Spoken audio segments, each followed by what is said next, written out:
desarrollo y la educación. Por eso que tenemos que entender que la educación tiene que ser preparando al ciudadano para la prosperidad, no al ciudadano para el sometimiento. Entonces, es una cuestión filosófica y de concepto. El que no tiene el concepto claro se va a equivocar. Por eso el populista se equivoca, porque no maneja conceptos de rigor. Por eso el que dice voy a combatir al crimen organizado con el entusiasmo va a ser derrotado por la tecnología que tiene el enemigo. Al enemigo tenés que combatirlo también con tecnología. Por eso el servicio de inteligencia no solamente tiene que estar al servicio de intereses políticos, al servicio de los intereses de la nación. Tiene que entender que el servicio de inteligencia tiene que definir la penetración cultural que nos quiere dominar. Tenemos que recuperar nuestra identidad nacional.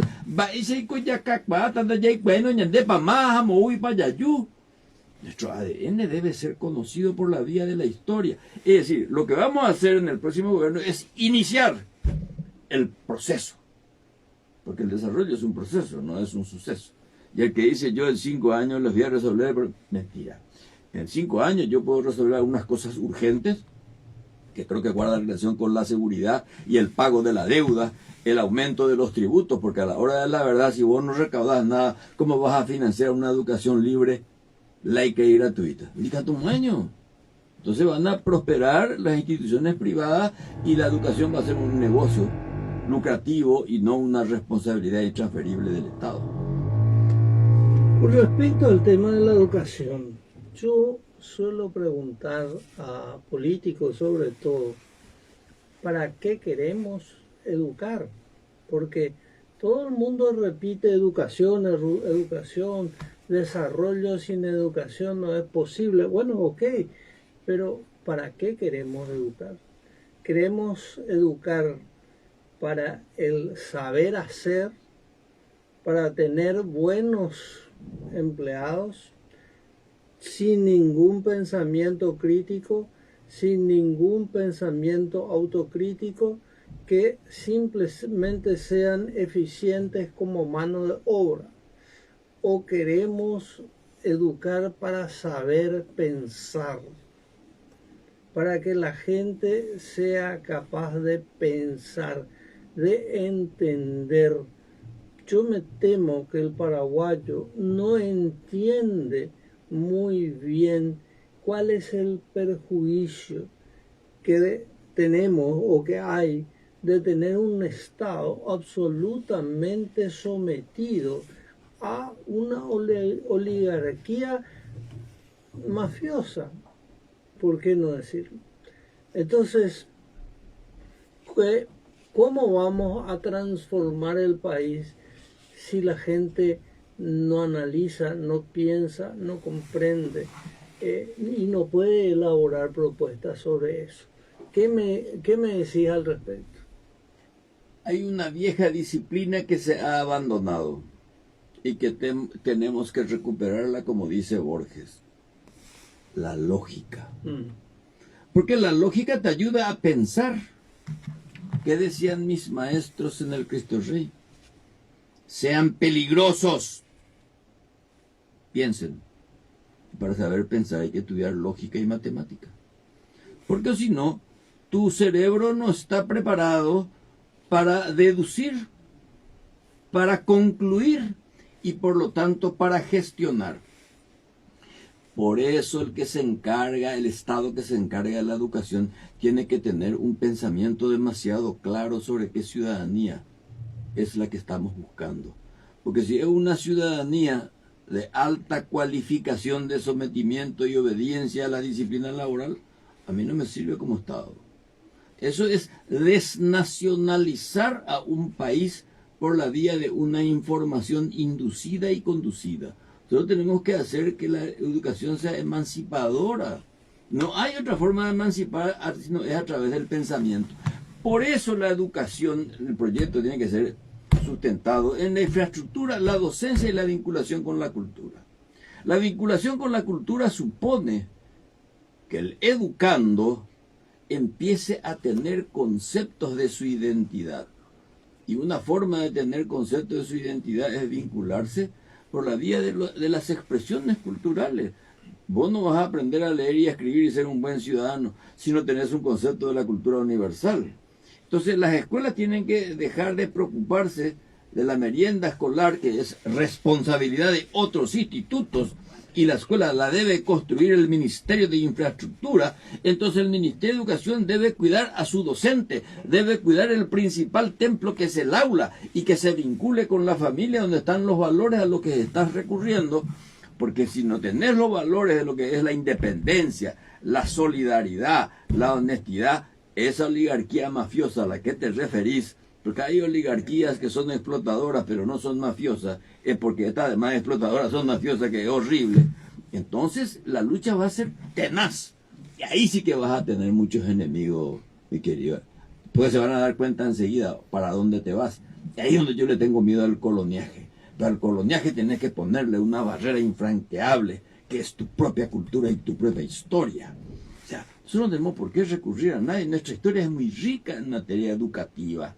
Tenemos que recurrir hasta los propios guaraníes, que enseñaban a sus niños con paciencia y con ternura, y diciéndoles: esto que nos rodea, que es nuestro hábitat, esto es nuestro.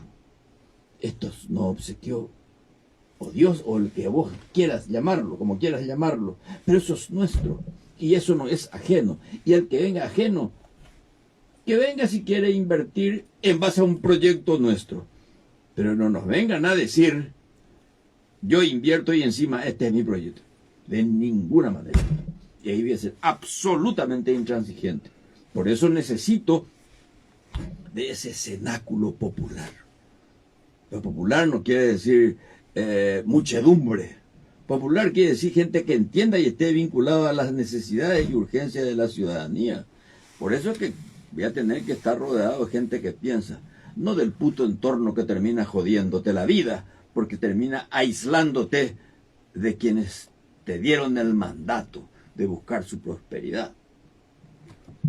Exactamente. Digamos que comparto totalmente. Ahora, esta cuestión de esta confrontación tan violenta que se da en Paraguay entre la izquierda y la derecha. Anoche estuve viendo en un programa local, La Libertad de Elegir se llama el programa, y estuvo un personaje que escribió un libro y que estaba allí. Bueno, es un norteamericano que ni siquiera habla el español, ¿verdad?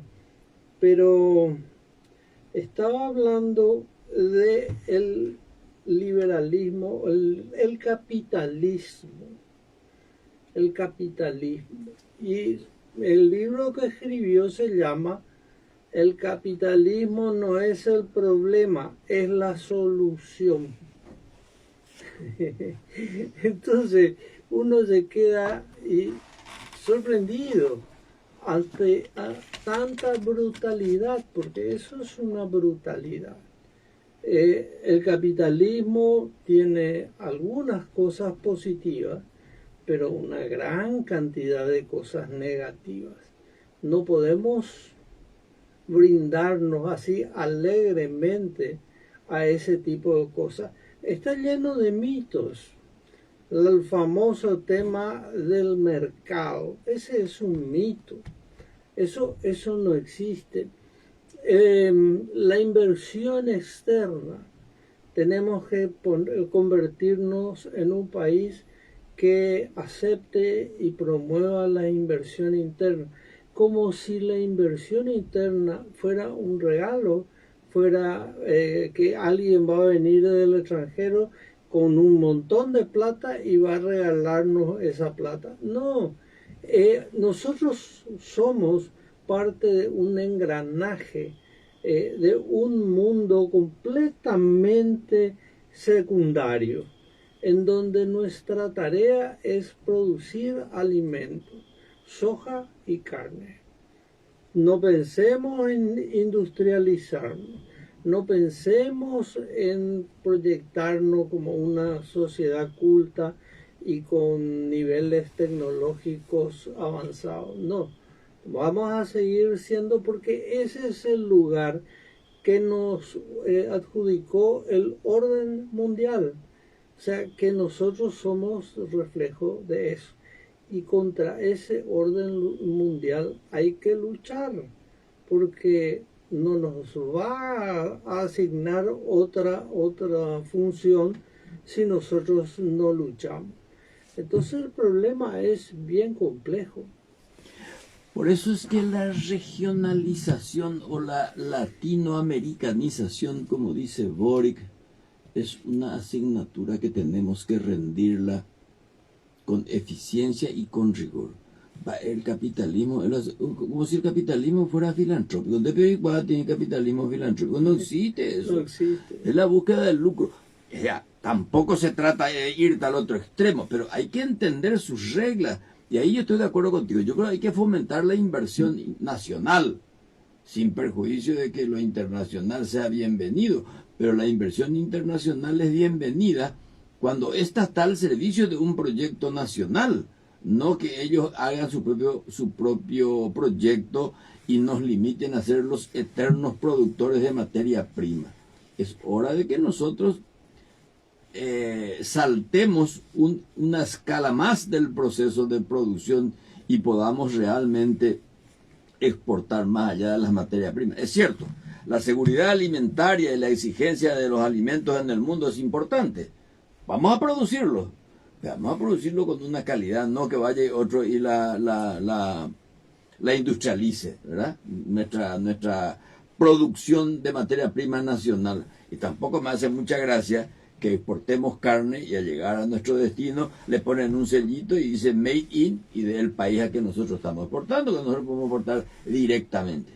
Es decir, acá tiene que haber una reconversión industrial, una reconversión económica, un nuevo orden económico nacional, para que justamente no nos convirtamos en una especie así de fotocopiadora de lo que nos dicen de metrópolis lejana. Y si como bloque de América Latina no funcionamos, no nos unimos, pero no debemos unirnos, no por cuestiones ideológicas, sino por cuestiones de prosperidad regional, no vamos a ser un bloque que influya, vamos a ser un bloque sometido a otro mucho más importante, de la Unión Europea u otros bloques. Fíjate, la Unión Europea hace 20 años negoció todo un acuerdo con el Mercosur. Hasta hoy no quieren firmar. No quieren firmar porque su proteccionismo no les permite. ¿Por qué? Porque nosotros podemos joderle teóricamente a la producción agrícola europea, particularmente a la francesa. Entonces inventan cualquier pretexto para no firmarlo. Entonces tenemos que actuar más en bloque. Por eso que la solidaridad regional, la solidaridad continental es demasiado importante. Y eso, al comienzo del programa hablábamos de eso, de que hay vientos nuevos que galopan el continente. ¿Pero son vientos fuertes? ¿O de momento son brisas. Son brisas. De momento son brisas. Deberían ser un poco más fuertes, para mi gusto. Por eso creo que también los dirigentes políticos tenemos que tener una visión mucho más continental, mucho más regional, mucho más amplia. Y eso tampoco significa que vaya en detrimento de lo nacional, sino todo lo contrario.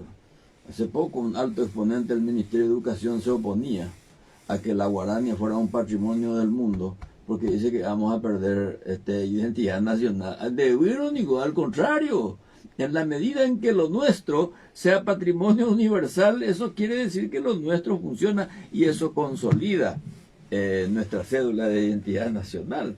Por eso la precisión conceptual es importante y me gusta que abordemos el tema de cómo pensar, cómo ayudar a pensar. Finalmente ese es el sentido profundo de la educación. Si nos ayudas a pensar, lo que él es un robotcito y eso es deshumanizante, el criterio. Totalmente. ¿Qué pensás del tema de las tierras mal habidas, de las tierras robadas, de las tierras ocupadas ilegalmente? Las tierras mal habidas no hay otra opción, tienen que ser recuperadas, mi querido Montero. Porque si no son recuperadas, ¿cómo vas a hacer una reforma estructural de la tierra? catastro y un rediseñamiento del territorio nacional. Pero para eso tenemos que saber qué es lo que tenés. Y no solamente saber qué es lo que tenés, sino buscar su trazabilidad. Este es el único país donde hay dos mapas, dos territorios. El que está en el registro de la propiedad y lo que figura en nuestro instituto geográfico. Vale decir que aquí tenemos propiedades de 3, 4, 5 pisos, nuestra propiedad. Entonces, por eso, el pacto con el Poder Judicial y el Ministerio Público es importante, porque yo como Poder Ejecutivo no puedo ir a sacarte la tierra por mala vida que fuere. Si yo no tengo la cooperación del Poder Judicial, que tiene que determinar judicialmente que lo tuyo no es justo. Y al no ser justo, pues te tiene que quitar. Porque si no, ¿de qué igualdad vamos a estar hablando? ¿La igualdad ante la muerte? Que es lo único hasta hoy igual que tenemos. Entero ya está entonces, no.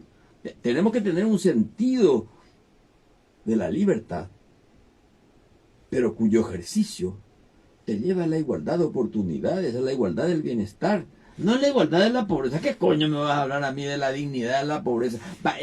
Dignidad de la ¿Vos conocés una pobreza digna? No, mentira, es miserable. Miserable, yapoína, no. O sea, esos son conceptos que tenemos que tener con absoluta claridad, porque o si no, no vamos a tener una nueva república. Va a ser lo mismo, vamos a cambiar de actores. Que acá o cambiamos en serio y entre todos, o si no, nos quedamos nomás en nuestra casa y tenemos el puñetero placer del ocio irredento de aquel que no se compromete, de aquel que tiene la poesía como un lujo personal de los neutrales, que no toman partido hasta mancharse, como diría Ayala en su poema que lo recita Paco Ibáñez. ¿Qué opinas? Mencionaste dos conceptos que me parecen sumamente importantes, sumamente confusos y que muy poca gente maneja. Libertad e igualdad. Empecemos por la libertad. Los liberales pues creen que la libertad es la posibilidad de hacer lo que se me plazca y joder a quien pueda joder y beneficiar a quien se me antoje beneficiar.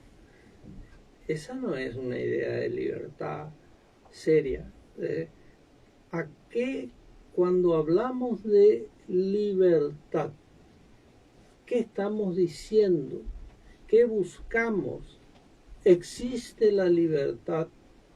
Una persona, yo no soy libre, porque tengo límites y limitaciones que me impiden hacer muchas cosas.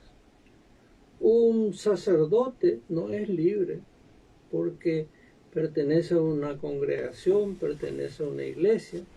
Un militar no es libre, en el sentido de libertad de decisión y de acción. Un profesional no es libre. O sea, finalmente, una persona enferma no es libre. Una persona hiperrica no es libre porque está preso de su riqueza. No es libre. Entonces, ¿qué buscamos cuando hablamos de la libertad?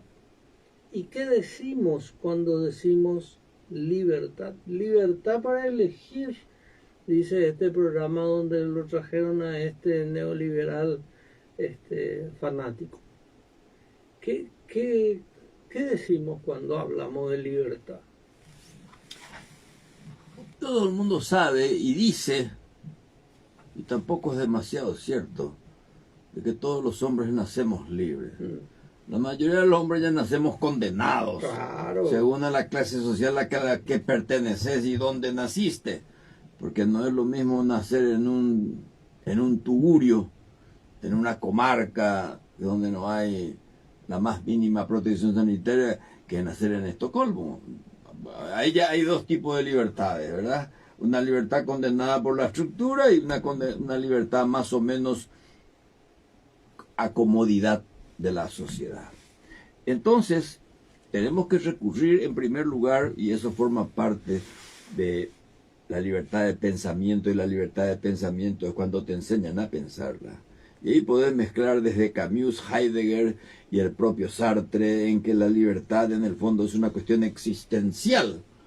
Y obviamente la libertad que no te conduzca a liberarte de la ignorancia, a liberarte de tus propios fantasmas impuestos por una sociedad que lo que busca es colonizarte, y esa libertad no sirve.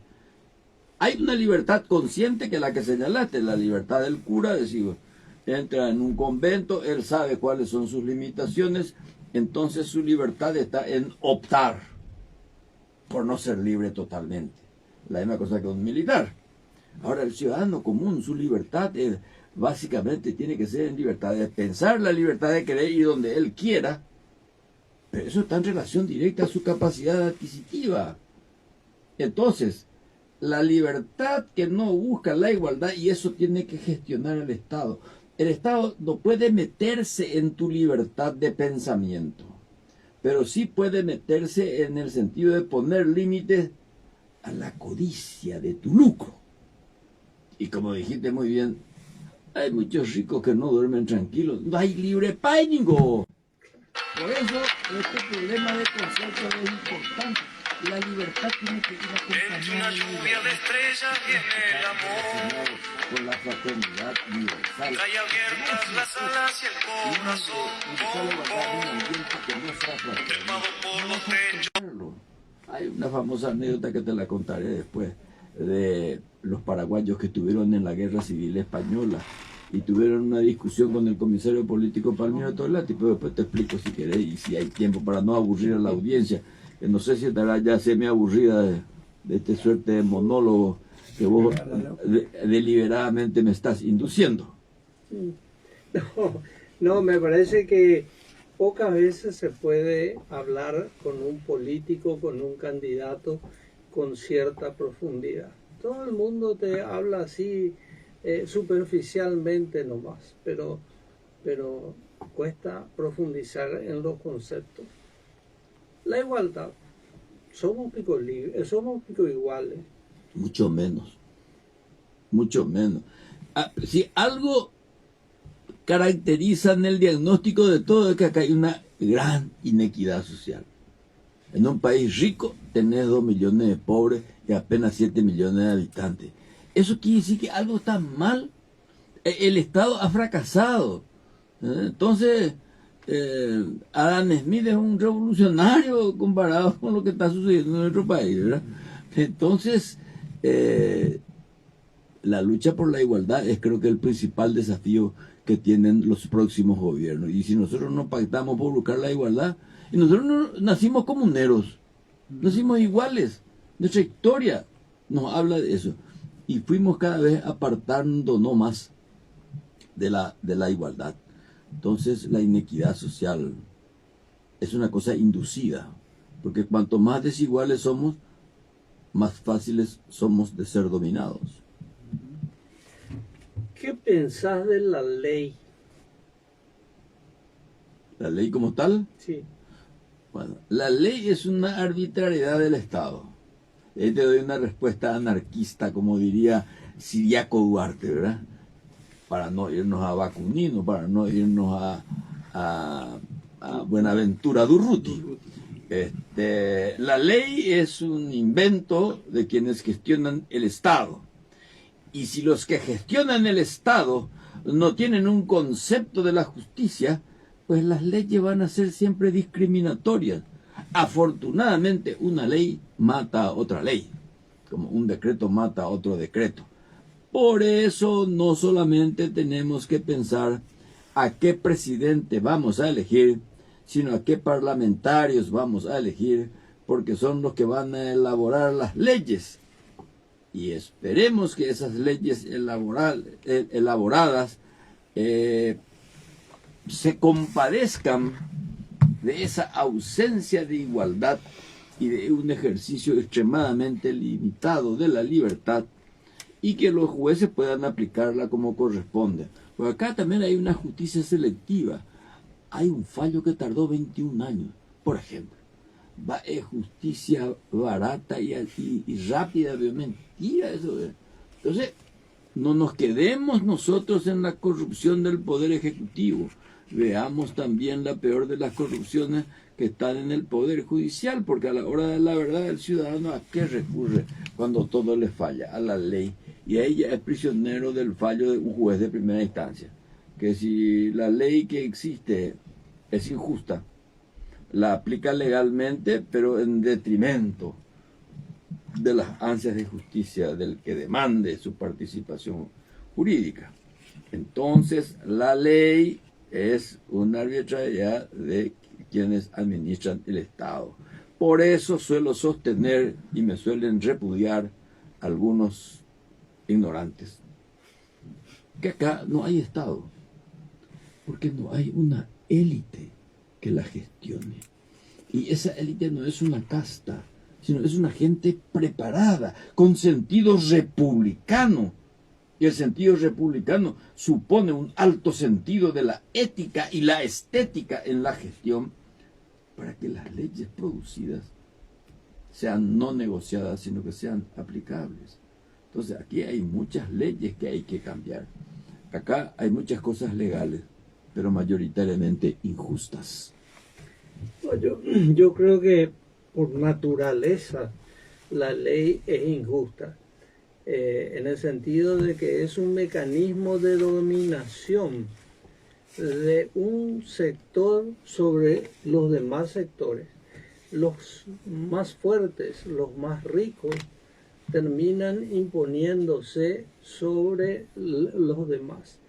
Y sobre todo en países como el nuestro, donde se aplica el derecho romano.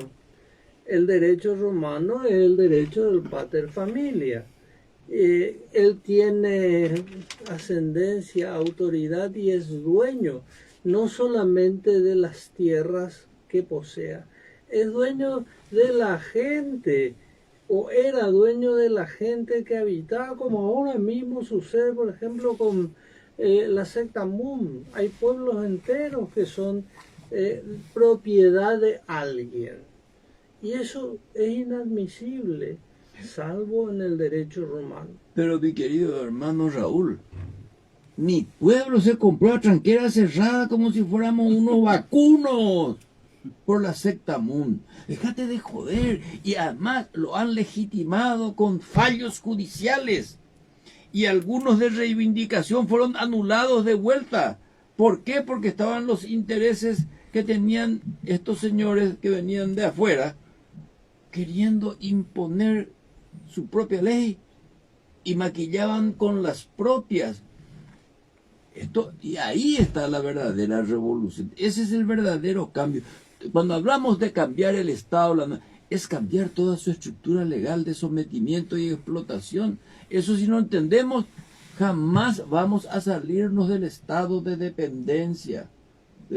Y la república es el gobierno de la ley, pero el gobierno de la ley justa. Los romanos, ¿por qué dominaron? Porque llevaron sus instituciones, pero instituciones de dominación. Entonces, si la estructura es de dominación y no de equidad, pues a la puta calle esa estructura legal que es de dominación y explotación.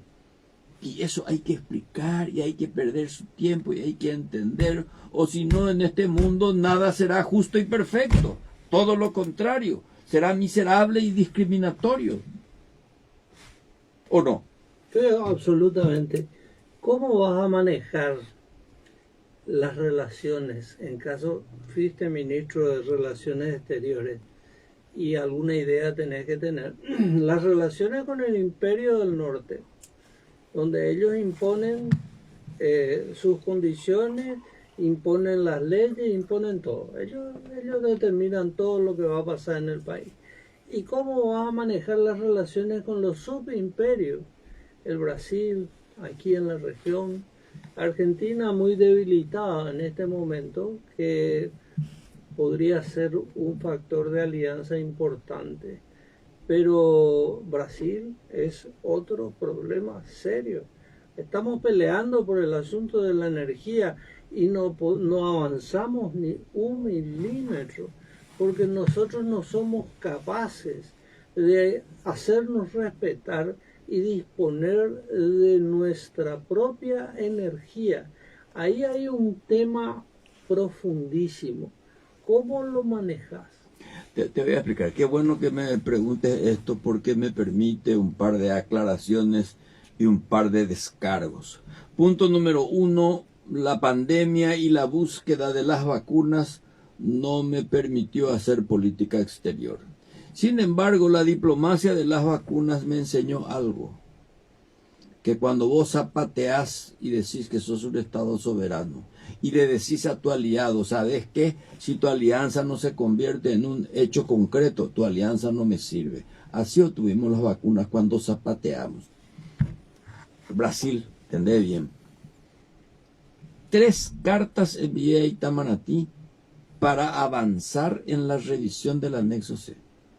Que vos sabés que se puede revisar antes de agosto del 2023, solamente a acuerdo de partes.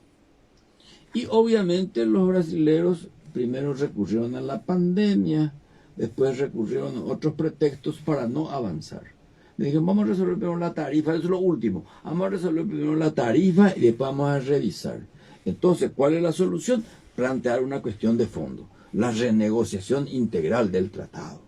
Y la renegociación integral del tratado, como dice la Constitución, las relaciones internacionales la maneja el presidente de la República. ¿Cómo la voy a hacer? Yo me voy a sentar con el presidente del Brasil y decirle, compañero, acá tenemos un negocio en común, que es la hidroeléctrica de Itaipu, que es un avasallamiento del medio ambiente, pero eso ya se hizo, hoy no se podría hacer. Sin embargo, ya se hizo. Primero tenemos que buscar una reivindicación ecológica, entonces tenemos que tener una política de medio ambiente financiada por Itaipu. En segundo lugar, Itaipu no debe limitarse a producir energía, debe convertirse en un hub energético de desarrollo. Y si yo quiero usar lo que a mí me corresponde, tengo que pactar con la industria nacional en decir, compañero, yo te voy a dar toda la red de transmisión para que lo producido llegue a destino y no que se quede ahí perdido en la noche de los tiempos. Pero vos tenés que tener un plan de industrialización para usar esa energía. Y lo que nos sobra, si conviene que nos sobre, vender a precio de mercado, le hace al precio que nos convenga. Pero esto supone varias etapas y una concepción muy clara de lo que queremos. El anexo C, y nadie leyó el anexo A que tampoco se ha cumplido. Y el anexo B que tampoco se ha cumplido, porque las esclusas tienen que producirse, las esclusas de navegación. Y no porque nosotros debemos, pero qué coño, este es un negocio en común, que vos tengas deuda. Bueno, yo también las tengo. Vamos a cumplir el tratado de este negocio. Además, ese invento jurídicamente muy ingenioso que es de la binacionalidad. Pero eso no puede ser un Estado dentro del propio Estado. Y tampoco puede someterse a coyunturas electorales. Yo tengo muy clara la idea al respecto de lo que hay que hacer con Itaipu, en el sentido de negociar personalmente e irme acompañado de técnicos y de parlamentarios. ¿Por qué? Porque todo lo que yo acuerde con el presidente del Brasil va a tener que ser ratificado por nuestros respectivos congresos, o si no, no vale. Por eso es que nada se puede ocultar, nada se puede mantener en secreto, y el que lo quiera hacer es o un imbécil completo o un bucanero. Y no puede estar en el Estado una persona que tenga ese pensamiento. O sea, la transparencia pues está en la participación, no en la información. Yo no soy transparente porque te informo. Claro. Yo soy transparente si te coparticipo. Por eso es que la política exterior, no nos engañemos, mi querido hermano, no hay política exterior si no hay política interior. Y política interior es fundamental en una política económica, con consecuencias sociales y decisión política.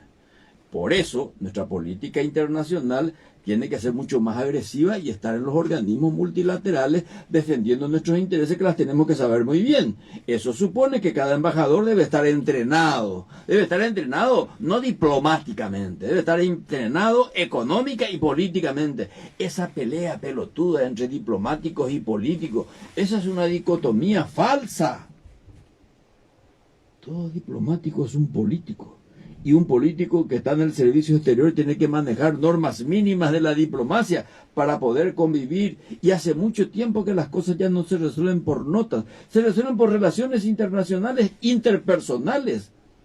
¿Cómo yo voy a arreglar un negocio como Itaipú o como Yacyretá si me llevo mal con los presidentes de mis países limítrofes? Me tengo que llevar bien con ellos, tengo que saber sus necesidades, su urgencia, sus hábitos, sus gustos. Esto se maneja de esa forma. ¿Por qué el Papa es tan influyente? Porque maneja las relaciones interpersonales. Francisco tuvo que hablar con Obama y hablar con Raúl Castro para arreglar el tema de la relación de Estados Unidos con Cuba, gestionando a través de diplomáticos neutrales pero clandestinos como los canadienses. O sea, esas son las cosas que un hombre de Estado tiene que entender. Lo cual no quiere decir que al mismo tiempo no pueda comerse una tortilla con un trabajador, porque el presidente es mandatario, que tiene que vincularse con su mandante. Yo quiero ser un presidente no popular en el sentido de que se me conozca, popular en el sentido de que tengo que vincularme con la gente lo más posible, porque si no, ¿cómo vas a saber la urgencia de tu mandante?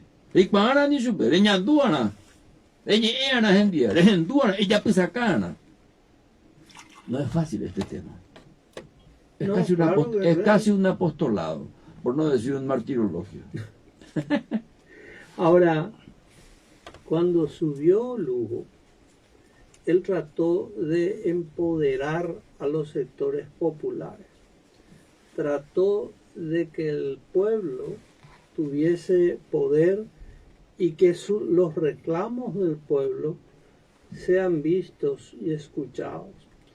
Salió un sector de la prensa tremendamente conservadora y con esquemas propios de negocio y gritó: no, esto no se puede permitir, que los indígenas ocupen las plazas, que los campesinos hagan marcha, que los camioneros protesten, el derecho al libre tránsito está siendo olvidado y cercenado por estos delincuentes. Entonces, después de un tiempo bastante breve, nuevamente empezó la represión policial brutal. Si uno quiere, digamos, el acompañamiento de las masas populares, tiene que darles posibilidad a que esos sectores se expresen sus reclamos y tengan fuerza para presionar para que esos reclamos sean mirados, sean atendidos. Exactamente. Bueno, ¿cómo plantearíamos esto? Mira, yo era ministro del Interior, me peleé con un periodista al aire, porque me peleé 2 veces. La primera vez me dijo: tenés que sacarle a los indios de la plaza a patadas. Le dije: esa no es mi función. Ahí en todo caso tiene que meterse el índice o el Ministerio de la Niñera, sacarle upalalá a los indiecitos. No puedo. Después otra vez vinieron los campesinos: tenés que reprimirlo, y yo a los trabajadores no los voy a reprimir. Esos mismos trabajadores que armaron un quilombo en la ciudad, y a quienes no, yo le decía: no me lo repriman, negociemos, pactemos y acordemos respetar el libre tránsito. Por supuesto, yo no estoy de acuerdo con cerrar las rutas, pero estoy de acuerdo en que tengan derecho a manifestar. ¿Qué hago yo ahora, mi querido hermano? Hablo con esos mismos que se movilizan y que dejémonos de cerrar las rutas, conviértanse en parlamentarios y cogobernemos. Ya poíname asunto, pero ya y ponabeba. ¿Por qué vos cerrar las rutas y por qué venías a suyo? Porque querés reivindicaciones que te den los parlamentarios. Convertiste vos en parlamentario. y contigo voy a negociar el Ministerio de Agricultura y su política agraria. Contigo. Entonces vamos a saltar la escala de la protesta. Lo que no quiere decir que no se sigan movilizando, porque una sociedad es rica cuando se moviliza, compañero. Eso quiere decir que es una sociedad dinámica. Esa es una forma de fortalecer la democracia. La pelotudez del demócrata es cuando no atiende eso que se moviliza y le da así una anestesia y le soborna a su dirigente para que vuelvan a su hogar. No, señor. Yo te tengo que facilitar la movilización para al mismo tiempo satisfacer tus demandas, que la tenemos que arreglar juntos, no de una manera mesiánica, y mucho menos así complaciente. Da ellos, pea, veces guay igualdad, yo pea. Con limosnas. No, la limosna odio. La solidaridad sí, porque la limosna humilla al que la da y peor aún al que la recibe. Esos son conceptos que tienen que ser muy claros. Por eso quiero ser más cristiano que católico. Tenemos un oyente en línea, por favor, le pido brevedad. Buenas tardes. Buenas tardes, Raúl Montero, buenas tardes al doctor Acevedo también, ¿verdad? Ambaitepa ya por hacer poder síntesis misa, yo baja hoy por año y usted te digo ya siempre la Euclides. Este es un sacerdote de la palabra oñe cuando Andrés Araujo le saluda. Sí, Andrés. Y estamos en el mundo, está ahora en un proceso de cambio de paradigma. Yo creo que está muy bien la inserción de Euclides. En este momento, coñane, también me salió, llevo de conde esperanza, ya por paitera, entero vetea la de me da culpa a mí, político, me da culpa de ejecutoria empresarial fuera, ya, ahora el Partido Colorado, Japón, ahora me da culpa a mí, política vegetaro, debe al pueblo, ya tu senadora Blanca Ovelar, el Partido Colorado debe al pueblo, mucho al pueblo, porque se llevó la antítesis, ¿verdad?, del idealismo, del servicio al pueblo. La tesis, lo traicionado de Puri, la tesis maravillosa, utilizando un poco la herramienta de Hegel, ¿verdad? Lo traicionaje esta vez el pueblo, que a pesar de que yo nunca tuve nada que ver, porque y gente va a ser muy rayado, que ya sea, entonces ya por mucho tiempo la antítesis, ya por la síntesis, y ya por la síntesis, y la síntesis es la vuelta a la tesis, pero enriquecida de la experiencia, del dolor, del sufrimiento del pueblo paraguayo. Apenas de ella, arquitectos, hoy hay que ir a la libertad, ya ahí y a mi culpa, mi político, obedece a los empresarios fuera, entonces, ya ahí, solidarizar al pueblo, que esta paz, una teoría económica brillante de la solidaridad. ¿Cómo no? ¿Por qué no? Cambia paisejima. Los paradigmas están cambiando. Dentro de poco ya el mundo que conocemos ahora ya no va a existir, ¿verdad? Y tenemos muchas esperanzas por lo que está ocurriendo a nivel internacional en la geopolítica. Apenas le hacía ese punto mía, me sea a ustedes tenemos que estar allí estimados compañeros. Muchísimas gracias. Ok, gracias, Andrés. Tenemos otra persona. Buenas tardes. Buenas tardes, Raúl. Buenas tardes, Pili Acevedo. Hola. Buenas tardes. Te escuchamos. Pastor Roda te habla. Sí, pastor. Sí. Yo quería preguntarle a Euclides Acevedo. Sí, me estoy escuchando. Siempre tiene el mismo principio. Yo ya le había conocido en el 84, 83. Siempre mantiene el mismo principio. Ahora, cambió yo quisiera preguntarle de aquel acuerdo nacional de aquella época con la de ahora. Y está bien, el acuerdo nacional, yo no sé la experiencia de lo que pasó, porque para mí se ha traicionado el acuerdo nacional de aquel entonces. Y esta vuelta, una especie de acuerdo nacional se quiere volver a hacer. Ahora, donde yo le felicito a Euclides es que él no se aferró a un partido como Galaverna, por ejemplo. y siempre tiene el mismo discurso y el mismo principio, que está bien, Euclides. Ahora, ¿cómo lo ves? Tu experiencia que pasaste entre dirigentes, entre compañeros dirigentes, y si fue la dirigencia el error, porque el pueblo siempre está expectante para el cambio. ¿Qué experiencia tenés y qué podemos hacer con este nuevo Paraguay si queremos construirlo? Si ese problema nuestro como dirigente. Gracias, pastor.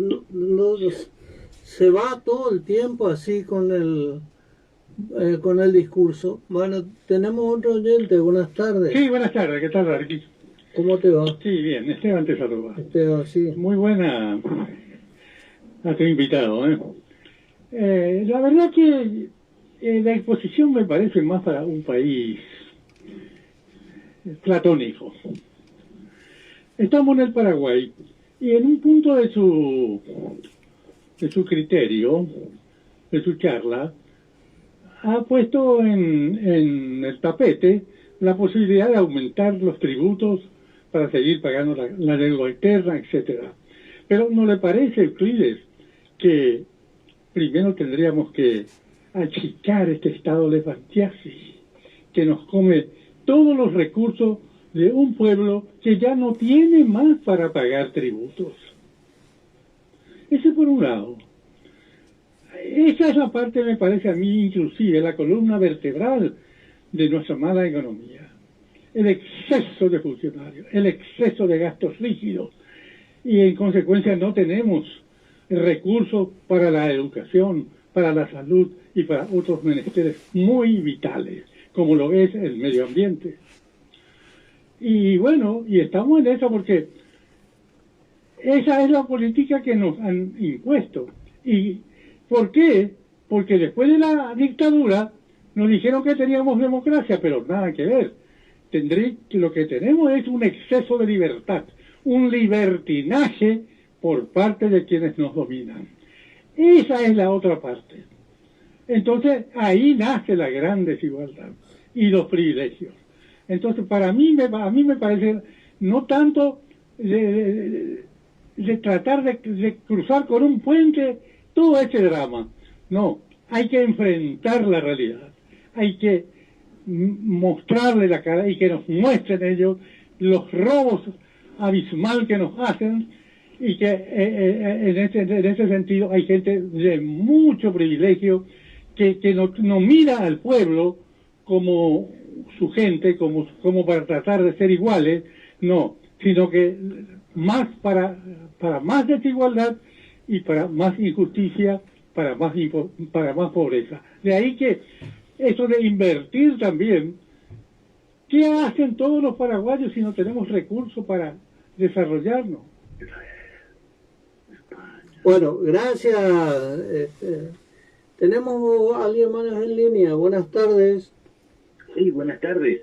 Justamente quiero saludarle al doctor Euclides Acevedo. Elastiquí le saluda a ese gran líder y a ese hombre extraordinario. Cuando se le escucho esta tarde, parece una brisa suave a la política paraguaya. Parece como quien dice que todo lo que has aprendido, Euclides, en España, en Israel, en Alemania, en Estados Unidos, en Chile, en Venezuela, en Colombia, en todas partes, parece que quieras sintetizarlo en el país. Y eso es lo que hace falta en ese país.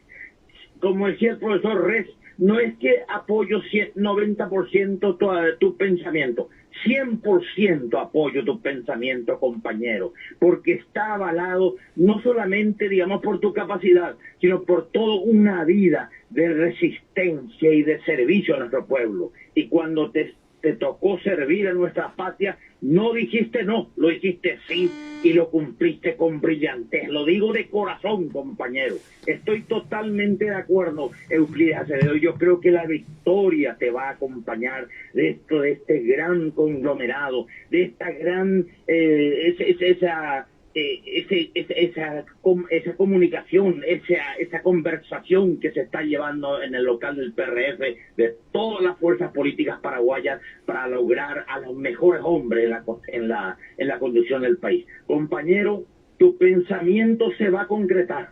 Está avalado por una larga vida de lucha, Euclides Acevedo. Gracias. Tenemos otra persona, buenas tardes. Hola los dos.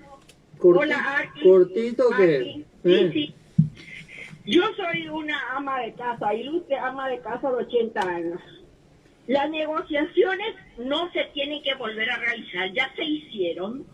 Y es muy igualitario, no tenemos por qué quejarnos, solamente se tiene que cumplir. Ya para el efecto, el ingeniero Canese, el doctor Eusebio Ramón Ayala, etcétera, tenemos el doctor Gerey. Todo el santo mundo sabe perfectamente lo que se tiene que hacer cuanto antes para que podamos disponer de nuestra electricidad y salir adelante. Nada de negociaciones, ni vueltas, ni revueltas, y que somos pobres y no tenemos dinero. Esa es una estupidez. Tenemos muchos recursos. Lo que hace falta es ponerlo en acción. En este momento, que se empiecen a fabricar acá los trolebús, los trenes, los vehículos eléctricos. Ok, gracias. Tenemos otra persona. ¿Sí? Hola, Sí. ¿qué tal? Osvaldo te habla. Osvaldo. ¿Puedes regalarle el libro al doctor? Sí, le puedo regalar, le voy a pasar después.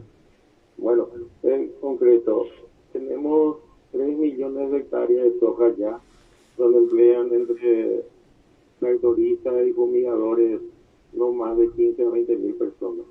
Y las 7 o 10 millones de vacas que tenemos, que se usa algo así como 14 millones de hectáreas, emplean más de 80 mil personas.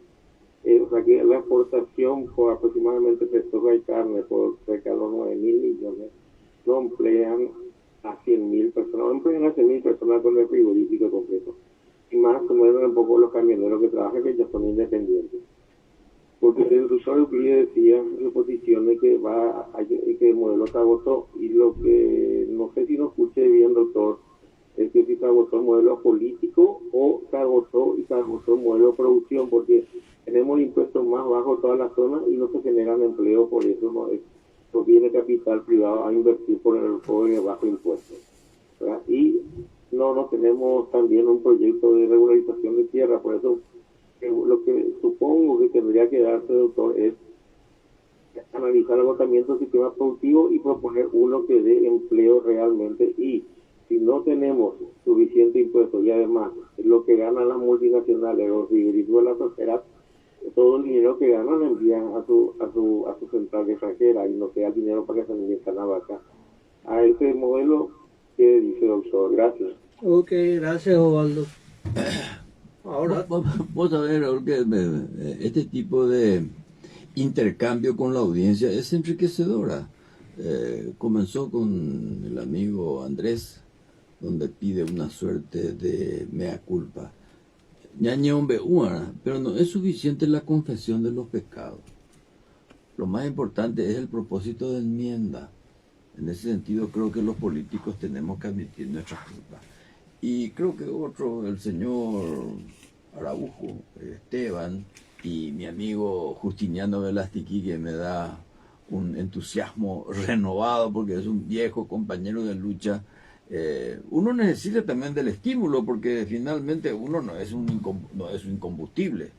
Yo por lo menos no lo soy. Puedo tener el estómago inoxidable, pero tengo el corazón que palpita también con la adhesión. Y por supuesto las críticas, las sugerencias, todas fueron razonables.